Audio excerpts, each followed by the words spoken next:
Muy buenas tardes para todos.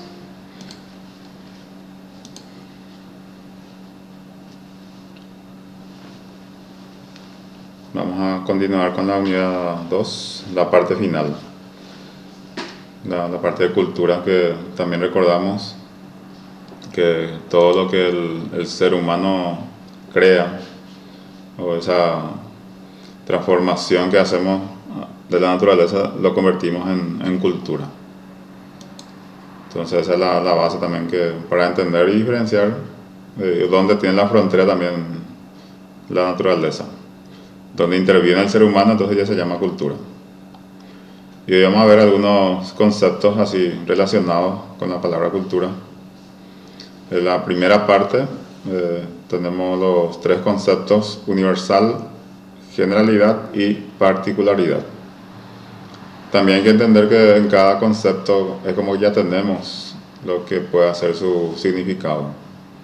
Cuando hablamos de una práctica universal, significa que está en toda la cultura. Entonces tenemos que pensar también qué puede ser, por ejemplo, esa práctica cultural que puede estar dentro de todas las culturas. Cuando hablamos de generalidad, estamos hablando de una parte importante que se tiene en las culturas. Entonces, patrón o rasgo cultural que existe en algunas, pero no en todas las sociedades. O sea, hablamos de, también es lo mismo, usamos la palabra generalmente, o la generalidad en ese caso. Entonces hace referencia, y también para distinguir, de la palabra universalidad o universal. Y cuando hablamos de particularidad, entonces solamente nos referimos ya a una cultura específica. Por ejemplo, puede ser la cultura de un barrio, de un país, o una zona, así como también lo podemos hablar de una cultura paraguaya, o una cultura asuncena. Entonces estamos hablando de algo particular. Entonces son como que también se va desprendiendo. Lo que está en lo universal también significa que está en todas las culturas. Lo general solamente una parte, y la particularidad es algo mucho más específico ya, muy puntual.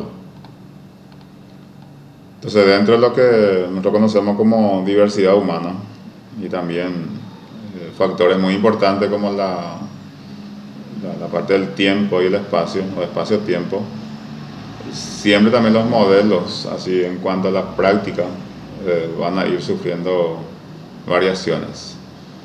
Y dentro de ese contexto también surgen las prácticas en cuanto a su dimensión. Entonces, también lo general, ahí lo que nos caracteriza a todos, la parte biológica, psicológica, sociales, y también lo que es el contenido de nuestro estudio, que es la parte cultural. ¿Por qué? Porque se encuentran en todas las culturas. No podemos negar. Ahora, los rasgos pueden ser diferentes. Por ejemplo, un rasgo psicológico, un rasgo social, un rasgo cultural, pero así como concepto y su aplicación está en todas las culturas. Por esa razón, entonces decimos que son universales. Y cuando hablamos de generalidad, entonces es solamente unos cuantos. Vamos a mirar, por ejemplo, la cultura latinoamericana. Entonces, dentro de la misma radio tenemos así variaciones. Y cuando hablamos de particular, entonces solamente uno específico. Entre los universales culturales más significativos, vamos a encontrar una práctica como la exogamia. O sea, la exogamia posibilita también que la cultura se expanda frente a una situación también muy particular, como es el incesto, como aparece como tabú. O sea que la prohibición contra el matrimonio o el apareamiento con un pariente cercano. Entonces, cuando se prohíbe, eso da la posibilidad también para que las personas que viven dentro de la misma cultura puedan salir a buscar en otra cultura, en otro contexto. Entonces, todas las culturas consideran a algunas personas que pueden estar relacionados, vinculados en forma también solamente con los integrantes de su grupo. Si nosotros investigamos, vamos a encontrar también una cultura que practica la endogamia. La endogamia entonces solamente permite la relación, por ejemplo, de pareja con personas de la misma cultura. Ahora, si eso no se considera como un tabú, o sea, dentro del incesto, o el incesto como un tabú, entonces ahí sí le da pie para que los habitantes de la zona puedan buscar para contraer matrimonio o cualquier tipo de vínculo dentro, o sea, que fuera de su cultura. Y ese fenómeno lo llamamos exogamia. Entonces, también eso se puede considerar como una falta cuando se permite o se prohíbe. Entonces, la violación de este tabú es el incesto, que se desalienta y castiga en varias formas en diferentes culturas. Por esa razón también es importante, incluso podemos hacer una visión histórica, un recorrido a qué tipo de cultura nos referimos cuando solamente permite la forma o no considera como un incesto el hecho de la relación que se puede establecer entre la persona que vive en la misma cultura. Entonces, si el incesto está prohibido, la exogamia, el matrimonio fuera del grupo es inevitable, lo que ya manifestábamos. Entonces, a partir de ahí se puede pensar en grupos mucho más grandes, lo que son redes, porque la exogamia también se considera como un elemento así fundamental dentro de la evolución humana. ¿Por qué? Porque eso permitió a las personas a salir de su cultura, o obligó, mejor dicho. Entonces, al salir y se encuentra con otra cultura, es como que empieza ahí la difusión, o en términos sencillos, se empiezan a mezclar. Y de esa mezcla, entonces, o de esa combinación, o esa simbiosis, surgen nuevas culturas. Muchas veces eso no es porque uno también en forma voluntaria realiza esa acción, sino simplemente porque obedece a ciertos factores, así que muchas veces puede ser por el trabajo o por un viaje o cualquier situación también que no es planificada.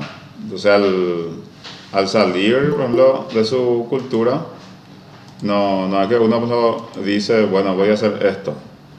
Pero hay situaciones con las que se encuentra también una persona o un grupo que finalmente, como hubo esa oportunidad, entonces también forma parte de su decisión. Entonces, una generalidad cultural que se halla presente en muchas sociedades, pero no en todas, es la familia nuclear. Atender también el tema del concepto o la definición de familia que se tiene hoy día, ¿verdad? Anteriormente teníamos una definición, hoy día podemos referirnos solamente a los vínculos, que sirve así de protección a los integrantes. Ya no tiene así nombre propio como lo hacíamos antes. ¿Por qué? Porque esa protección, lo que es importante, especialmente para un niño que todavía es dependiente de las personas que son adultas. Entonces, un grupo de parentesco que consiste en padres e hijos, cuando hablamos en sentido nuclear. Entonces, siempre pone como ejemplo también lo que conoce el autor Kotak a los estadounidenses, que muchos estadounidenses de clase media ven de manera etnocéntrica a la familia nuclear como una agrupación natural y correcta, no es universal. Acá aparece un concepto que también lo vamos a aclarar. Es como una creencia de superioridad que tiene ciertos integrantes de una cultura con respecto a otra. O sea, existe ese punto de vista así comparativo. Pero cuando se compara, entonces uno lo hace como para justificar su superioridad con respecto a los integrantes de la otra cultura, que también puede referirse a una práctica así particular, no como una cultura general. Ahora, cuando hablamos de particularidad cultural, sabemos también que eso simplemente va a caracterizar a una zona así específica, por eso es particular. Pero también tenemos que tener en cuenta que de esta particularidad pueden ocurrir ciertos fenómenos como el préstamo, O sea que de algo particular se puede también convertir en algo de la generalidad. Ahora bien, tampoco podemos asegurarlo ni sí ni no el tema de que una práctica pues, lo pueda subir a la parte universal. O sea que de lo particular a lo general y lo general a lo universal. Entonces, y más todavía con el devenir que nosotros estamos viviendo en un momento así sin precedentes, entonces no podemos, por ejemplo, decir que en el 2030, 2040, 2050, cómo serían las culturas. ¿Por qué? Porque también esa permeabilidad que existe entre los contactos, o sea que no podemos hablar de una frontera cuando hablamos de cultura, porque las personas viajan, se comunican, y acá hay un factor fundamental, el factor tecnológico. Entonces también se suma a cualquier modelo de práctica, cualquier modelo de cultura. Eso en cuanto, entonces la primera parte lo hablamos de universal, lo general y lo particular. Y también tenemos que ver el tema de niveles de cultura. Tenemos también tres componentes: la cultura nacional, la cultura internacional y las subculturas. Entonces también dentro que cuando uno pronuncia estos términos más o menos ya entiende también a qué se refiere. Entonces la cultura nacional son prácticas que se hacen dentro de una nación. O sea, la nación también es un término, podemos decirle, de identidad. Es como decir también tierra, por ejemplo, la connotación cultural, lo que significa que uno pertenece. Y esa pertenencia nuevamente tiene una connotación de que forma parte de esa cultura. Cuando hablamos de cultura internacional, entonces son los que traspasan un poco las fronteras. No se queda o no se limita en lo nacional. Y quizás haya también muchas prácticas en cuanto a eso hoy día, que existe esa facilidad también de tener contacto con los demás. Y la subcultura sería como la escala menor en todo esto, que no atenta contra la cultura reinante en un momento dado, sino simplemente que tiene sus propias prácticas dentro de un grupo mucho más reducido. Entonces, por ejemplo, puede ser una cultura de barrio, una cultura académica, en el caso de ustedes. Entonces, dentro de la generalidad, igual es como que se relaciona con los demás, pero hay un momento en lo que ustedes tienen que dedicarse a su estudio. Entonces, y si solamente se juntan ustedes y aplican un modelo de comportamiento y eso es sostenido, entonces ahí también se puede convertir en una subcultura. Y esa subcultura académica, que no significa que también, como habíamos reiterado en varias ocasiones, que eso pueda ser superior o inferior, sino simplemente podemos decir que es diferente. Entonces entendemos bien entonces que la cultura nacional se refiere a aquellas creencias, patrones de comportamiento aprendidos, valores e instituciones que comparten los ciudadanos de la misma nación. Ese es su límite, esa es su frontera. Y profundizando un poco en lo que es la cultura internacional, entonces ahí nos referimos a las tradiciones, evidentemente culturales, que se extienden más allá y a través de las fronteras nacionales. Hablando de las fronteras en todos los sentidos, ¿verdad? Lo que no hay fronteras en cuanto a las prácticas, porque eso se transmite también, como lo vimos, en cuanto a su característica, que la cultura es compartida, que es aprendida, que es simbólica, y esos rasgos entonces también se van compartiendo a partir de ciertos elementos de cómo una práctica cuando llega a la otra práctica, o sea, si uno le absorbe o simplemente por voluntad adoptó un modelo, o también en forma inconsciente van entrando en nuestra mente y a partir de ahí también en nuestra práctica. Entonces las subculturas son diferentes patrones y tradiciones basadas en símbolos asociadas con grupos particulares en la misma sociedad compleja. Así como le anticipé, entonces la subcultura no atenta contra la cultura más general, sino simplemente tiene su propio modelo de práctica modelos de comportamiento. Cuando pensamos eso en una dimensión amplia, una cultura paraguaya, sabemos que es una cultura nacional, pero dentro de la cultura paraguaya ahora hay varias subculturas, porque tiene su característica. Si ustedes se fijan, o nosotros todos cuando viajamos hacia el interior, vamos a encontrar que cada zona tiene una práctica diferente. Y eso mirando así desde afuera. Y más todavía cuando uno está dentro de la cultura, lo va a entender. O mejor cuando convive o se queda un tiempo, va a ir entendiendo. Pero siempre va a tener esa mirada desde lo externo. Porque si uno no forma parte de esa cultura, es muy difícil de entender e interpretar lo que se vive en ese lugar. Y ahora bien, tenemos el etnocentrismo, relativismo cultural y derechos humanos. Etnocentrismo, así también como ya anticipamos, consiste en la creencia de sentirse superior a las demás culturas. Entonces, juzgar a otras culturas usando estándares culturales propios. Y siempre la palabra comparativa, ¿verdad? Cuando decimos que nuestra práctica es mejor, pero tenemos que recordar nuevamente que es simplemente diferente. Entonces, es la tendencia a considerar la cultura propia como superior y a utilizar los estándares y valores propios para juzgar a los extranjeros. Que también eso tiene su nombre, xenofobia, por ejemplo, pero dentro también del ámbito del racismo se usa mucho ese concepto. Entonces ahí entendemos también que la práctica etnocéntrica no es positiva dentro de lo que nosotros presentamos como modelo cultural. Ahora, ¿qué son los derechos humanos? Que también lo podemos estudiar eso en diferentes contextos. Y es difícil no ser reiterativo cuando vamos a definir la palabra derechos humanos o el concepto de derechos humanos.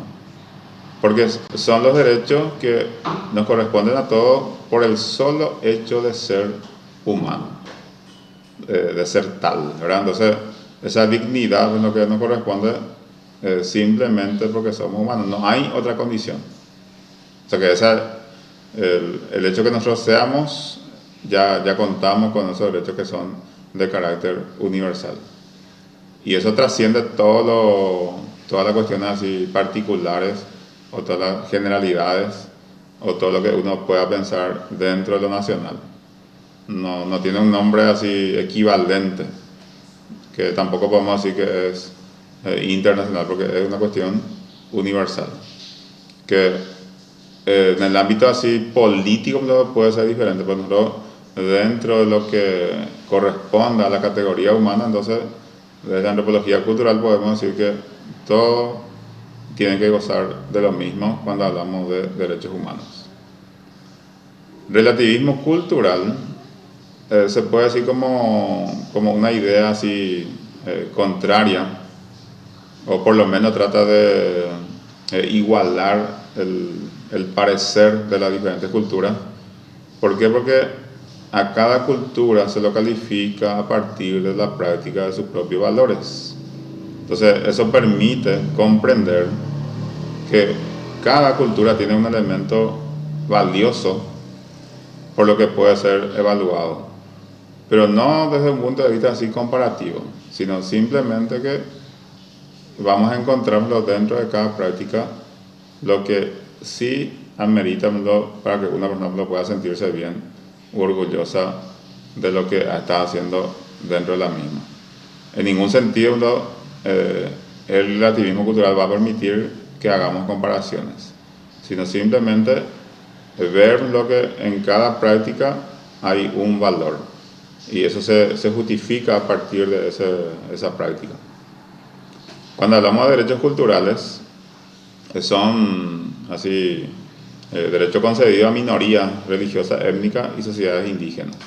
¿Por qué? Porque generalmente también hay reclamo cuando no hay respeto o cuando no hay un reconocimiento a los demás, entonces se habla de derechos culturales.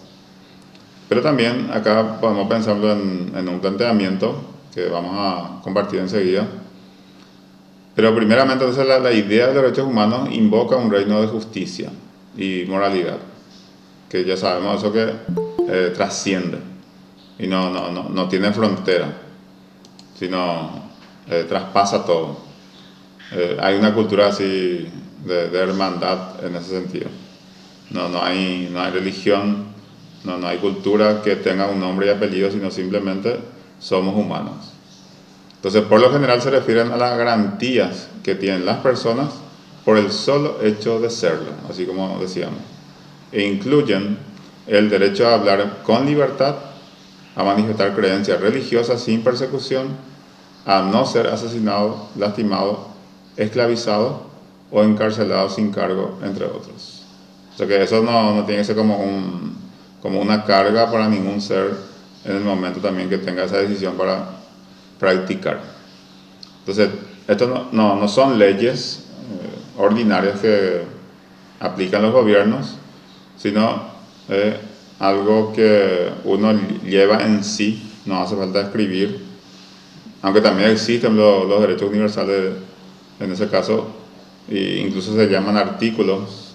¿Por qué? Porque también hay que hacer cierto recordatorio a las personas que no respetan. Entonces, eso no se puede violar en ningún sentido. No existe una cultura superior ni inferior, sino existe el principio de igualdad. Y son 4 los documentos de las Naciones Unidas que hablan de esto: la Carta de las Naciones Unidas, la Declaración Universal de los Derechos Humanos, que lo más importante, que surge en el año 1948, después de la Segunda Guerra Mundial. O sea, para que vean también cuántos acontecimientos negativos tuvo que superar la humanidad, por ejemplo, para llegar a un acuerdo así, pero todavía muchas veces en documentos. Porque en la práctica nosotros tenemos que revisar también o recordar a la gente que somos humanos, y el hecho de interpretar, por ejemplo, ese concepto humano, entonces también yo voy a comprender que en ningún sentido lo voy a faltar respeto a los demás. Eso, o sea, en la práctica uno va a notarlo si comprende lo que significa ese concepto. Además, también el Pacto de Derechos Económicos, Sociales y Culturales y el Pacto de Derechos Civiles y Políticos. O sea que bastante integrador también, si bien no es un tema propio de la antropología, pero también mencionan cómo utilizamos el concepto de derechos humanos. Entonces, acá viene el planteamiento. La noción de derechos culturales recuerda la discusión anterior sobre el relativismo cultural y el conflicto que ahí surgió. Acá aparece la pregunta, que quizás nosotros no tengamos una respuesta así directa, pero podemos pensar: ¿qué se puede hacer cuando los derechos culturales interfieren con los derechos humanos? O sea que en ambos casos son principios. O sea que hay una garantía en cuanto a los derechos culturales, pero a un grupo así específico. Entonces la antropología, como el estudio científico de la diversidad humana, debe luchar por presentar explicaciones precisas de los fenómenos culturales, porque tampoco puede manipular la información en cuanto a la práctica en lo que corresponda a un derecho cultural. Pero ¿qué pasa si esos derechos culturales se contraponen a los principios de los derechos humanos?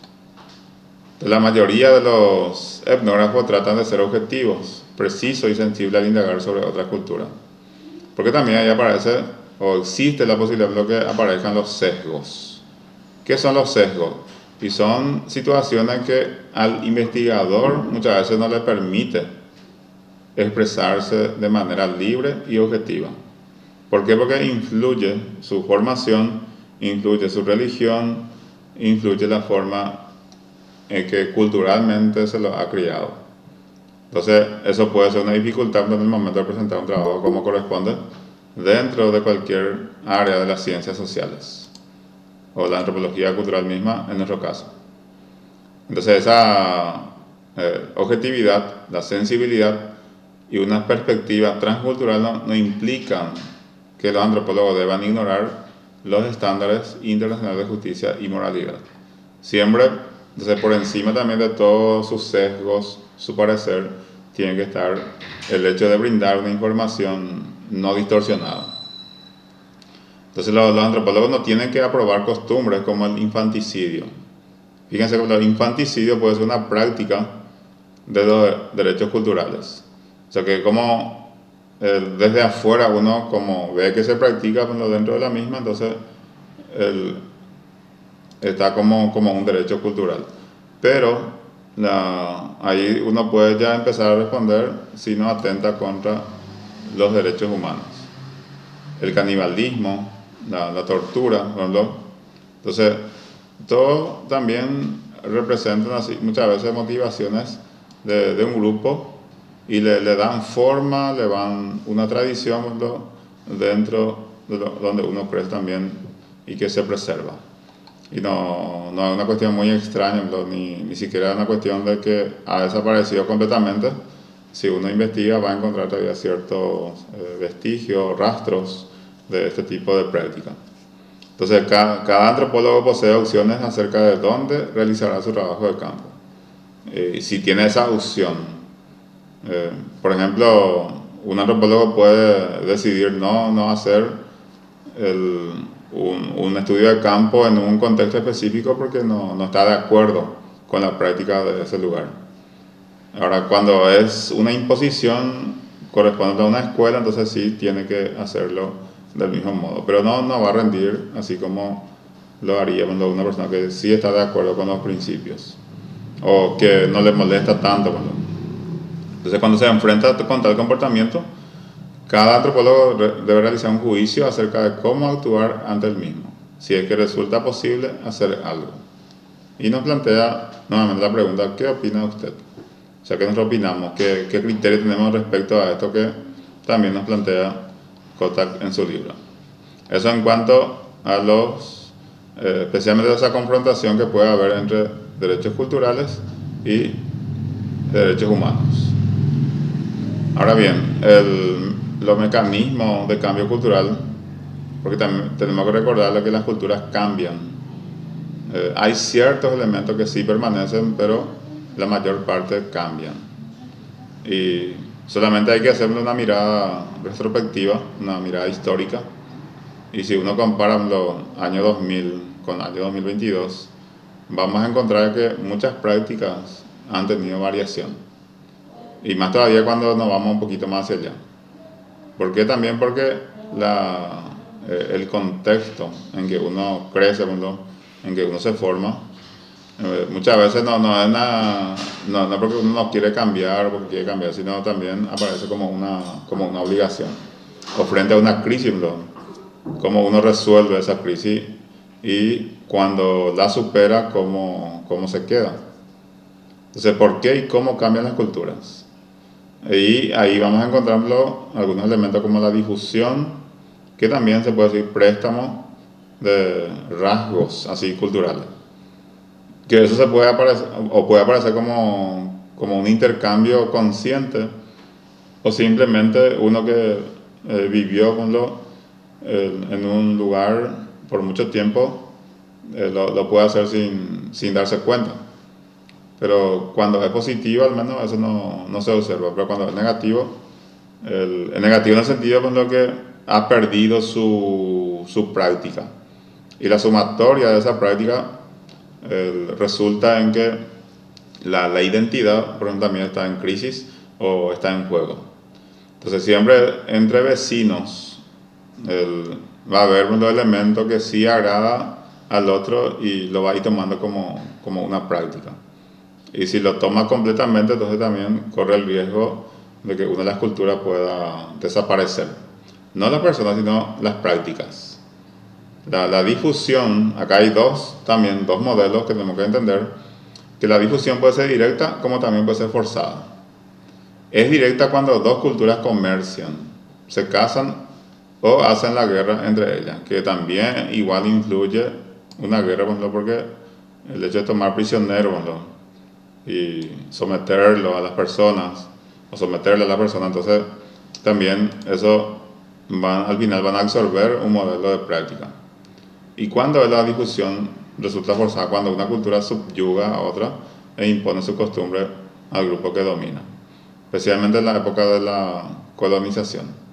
Entonces, la palabra colonización es un término, vamos a decirle, elegante, que usaron los europeos especialmente, para no decirlo, vamos a ir a esclavizar. Porque la esclavitud, entonces, como en forma directa no se podía poner en un discurso, entonces mejor decir vamos a colonizar. Y son los visitantes son los que ponen su condición. Generalmente cuando vamos a la casa de alguien, nosotros nos adecuamos a la costumbre de lo que habita en esa casa. En una colonización ocurre lo contrario, porque los colonizadores son los que proponen y obligan a que se practique los modelos que ellos traen en cuanto a la interpretación. La aculturación, que aparece como un segundo mecanismo de cambio cultural, en ese caso hablamos del intercambio de características culturales que resultan cuando los grupos tienen contacto continuo de primera mano. Y eso puede ser totalmente consciente. Entonces ahí, en la medida que van conviviendo, se van produciendo cierta parte se debilita y otra parte que sí se fortalece. Entonces, de una mezcla, no siempre eso va a permanecer ambas culturas o ambas prácticas. Profe, Sí, este caso se daría con nuestro idioma, por ejemplo. sí, totalmente. Gracias, profe. Y más todavía en las fronteras. Ustedes, sé que conocen el caso de Ciudad del Este, Salto del Guairá, hay Encarnación. Entonces, ocurre muchísimo estos fenómenos especialmente del idioma o el acento que le aplican cuando hablan. Y no solamente hacia Paraguay, también hacia los países vecinos. Si ustedes se fijan, lo que habitan la ciudad de Posadas, la ciudad de acá, por ejemplo, Clorinda, no son gente así que habla como la gente de capital, ¿verdad? Igual, entonces, todos esos acentos, si uno es atento, también va a darse cuenta de cómo se influyen. O sea que no solamente influye la cultura extranjera, sino también la cultura paraguaya en ellos. A veces puede ser en menor proporción, porque hay que ver también cómo uno se siente en sentido de lo que a usted le interesa, el tema de la autoestima, ¿no? O sea, la autoestima del paraguayo frente a una cultura extranjera. Entonces, o sea que cómo yo me siento, por ejemplo, cuando sé hablar guaraní o cuando sé hablar inglés. Y eso no se puede así enseñar muchas veces porque ya está eso en la mente del sujeto y el que construye una cultura. Recordando que la cultura tiene un carácter social. O sea que yo puedo ser culto en forma particular. ¿Por qué? Porque eso también puede significar cierto refinamiento en cuanto a lo que voy adquiriendo como datos e información que finalmente voy a convertir en conocimiento. Porque el conocimiento lo que otorga poder a una cultura. Nosotros con la parte de teoría antropológica vamos a ver los diferentes comentarios que surgen a partir de cada teórico también. Incluso uno puede quedarse extrañado o descubrir cuando alguna situación, eso también que le pueda motivar a investigar mucho más todavía. Entonces, en situaciones de contacto continuo, las culturas pueden intercambiar y mezclar alimentos, por ejemplo, recetas, música, baile, vestimenta, herramientas, tecnología que hoy día se convierte en una cuestión universal e idioma. Pero fíjense también que nosotros aproximadamente somos como 8.000 millones de habitantes en el mundo ahora. Tenemos que preguntarnos cuántos de estos tienen acceso, por ejemplo, a Internet. ¿Cuántos son los que conocen lo que existe un aparato que es llamado televisor? ¿Cuántos son los que conocen lo que existe un aparato que se llama computadora o un celular? O sea que es muy difícil saber, pero tenemos que pensar también que una porción importante en el mundo que ni siquiera tiene noción de esos elementos mencionados.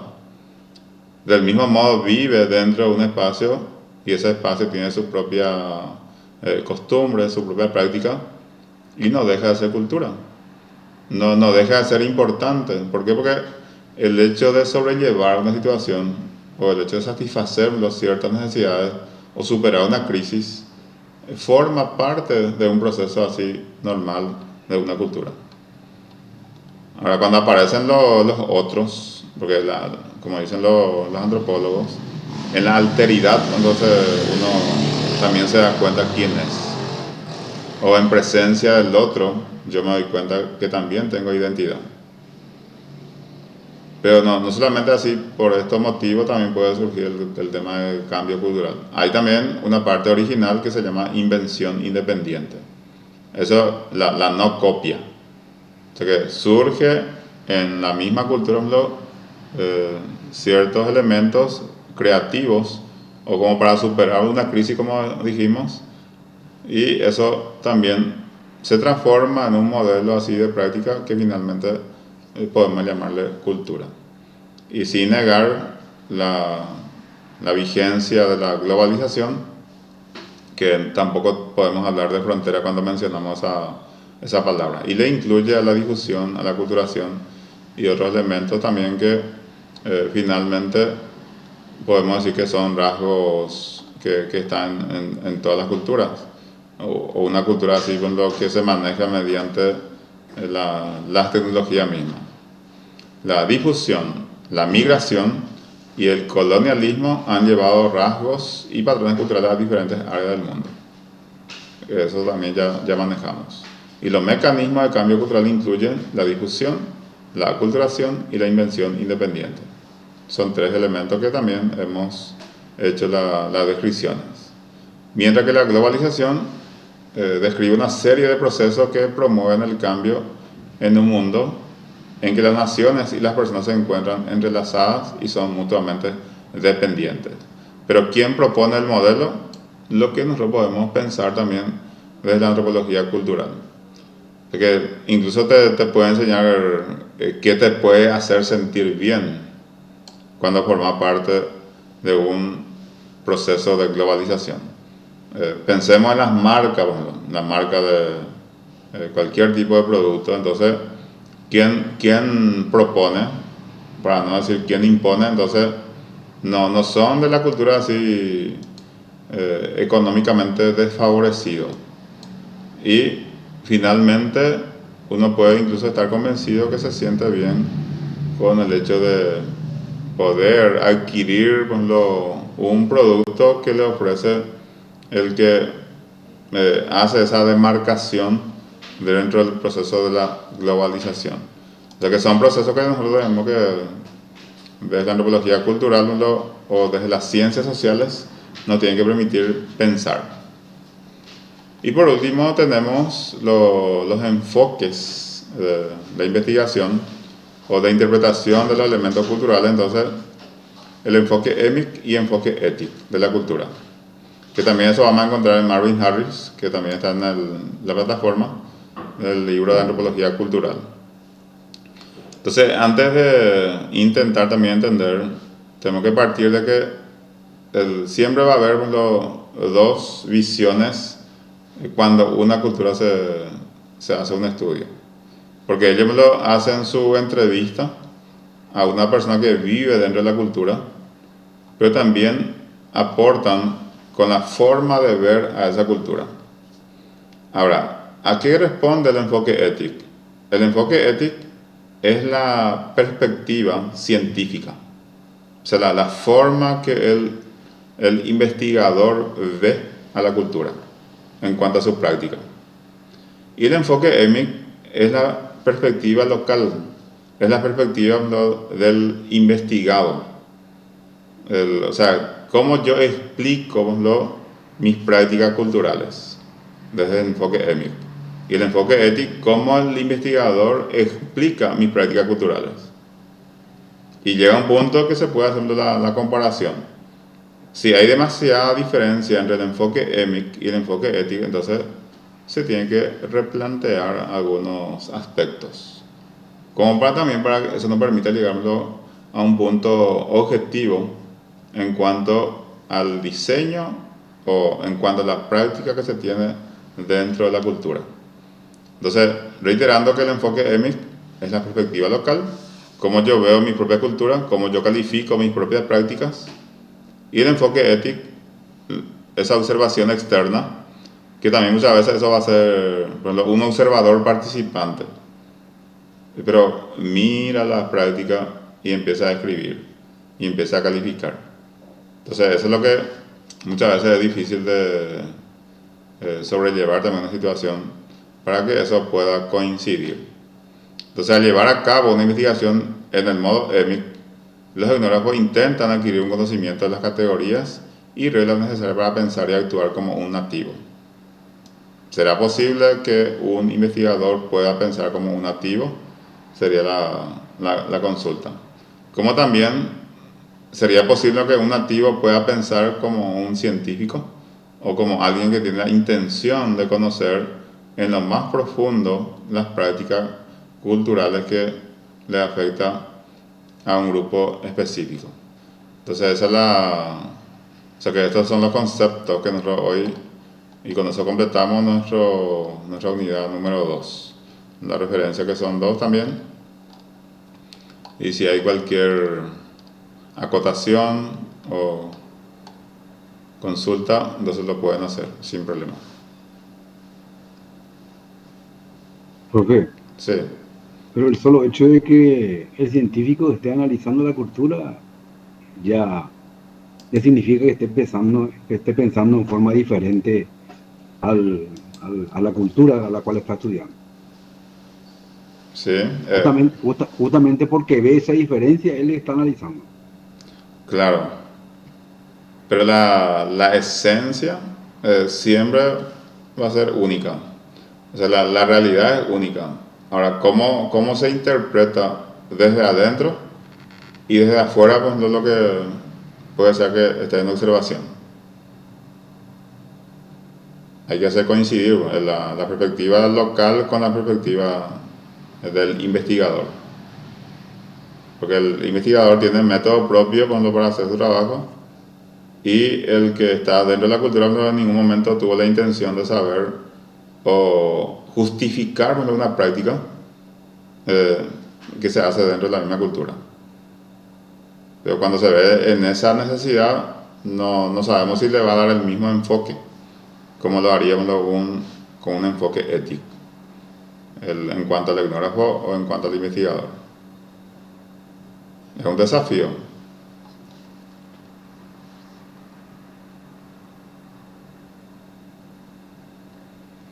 A ver, otra consulta o acotación, ejemplo que quieran dar.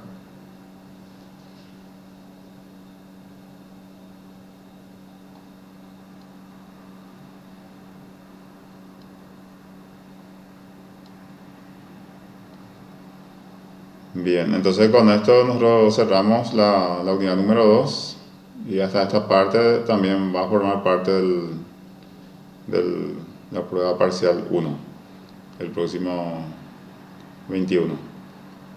Entonces, para que también se vayan fijando algunos puntos para que no le confunda. Y siempre importante esa lectura, aunque esté a la vista. Si por ahí se plantea un poquito diferente, la persona que lee siempre se da cuenta en qué consiste esa orientación para dar su respuesta. Y también esa autonomía que uno tiene que construir como un estudiante universitario. Y más todavía eso es necesario en una educación virtual que es un poco todavía vulnerable, vamos a decirle. Y ir construyendo esa forma también de que lo que yo tengo en cuanto a calificación me corresponde. Es fundamental. Entonces, los demás puede ser que eso no le dé importancia, pero si uno sabe que actúa dentro del escenario ético como corresponde, entonces en algún sentido eso le fortalece al sujeto que se dedica a una carrera como psicología tan importante, ¿verdad? Entonces esa es la dinámica de nuestro mensaje y también las clases de antropología que tienen que de manera influenciar nuestra manera de pensar también. Así que muchísimas gracias a todos y buenas noches. Profe, muchas gracias a vos. Gracias, profe. Gracias, gracias.